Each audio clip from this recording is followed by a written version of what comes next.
Introduction. On the natural integrity of Plato's philosophy. John Dewey once said, "Give a dog a bad name and hang him." Plato was not a Platonist. I would like to show in the following pages that anyone who reads the dialogues of Plato, without bias or an axe to grind, will find a humorous, witty, pleasant friend, and not a desiccated scholarly mandarin. Plato was an open-minded, tolerant, reasonable individual, not a tight-lipped, pietistic puritan. In a word, Plato was an Athenian, not a Spartan. Scholars have made it virtually impossible to understand Plato over the years with their careful distinctions, qualifications, and analytical considerations. They have made up a scholarly word, Platonism, made us memorize it, and assumed everyone knew what it meant. But nothing could be more confusing and unclear.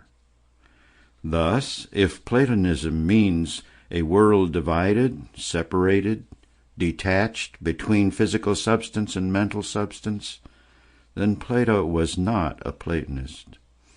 If Platonism means a perfect world of pure ideas with no connection or relation to a world of perceptual things, then Plato was not a Platonist. If Platonism means a world of moral purity, unsullied by moral mistakes, errors, or the boiling cauldron of unsociable emotions, then again, Plato was no Platonist, but scholars have insisted on each of these.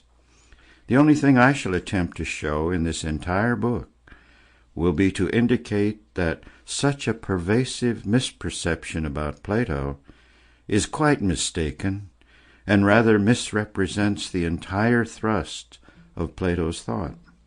I shall also try to state what I think Plato actually was trying to say, knowing full well that I may only cause more confusion rather than to come to a clear and distinct notion of Plato's real intentions. Nevertheless, audaces fortuna juvat, nothing ventured, nothing gained. Alas, Plato in the modern day is almost universally taken to be a Platonist in each of the above senses: the priest, the politician, or Puritan, an easy target for those who would like to give Plato a bad name and hang him. Of course, this is not a new phenomenon. It began with his student, Aristotle, who used him for his own purposes. And Aristotle's interpretation has continued to this very day, most notably in its recency in a book by Eythyphro. Aristotle's aim in many of his writings is to attribute to Plato a realm of separated forms, the first charge, which forms would be infinitely regressive and meaningless on the one hand, or irrelevant to nature on the other. Without proceeding into the intricate details of Aristotle's caricature of his teacher, this much needs saying, that the big mistake of the separated forms is usually said to be the third man argument. Now, what is wrong with the third man argument? What is this obvious fallacy which is attributed to Plato? Even though Plato is careful to refute the argument himself many times, what is that argument? Clever philosophers currently call it TMA.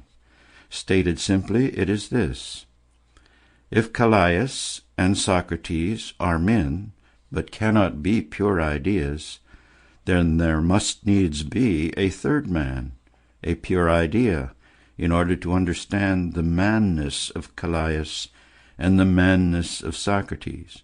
But if there is a third man, must there not also be a fourth man to understand the third, and a fifth, a... Sample complete. Ready to continue?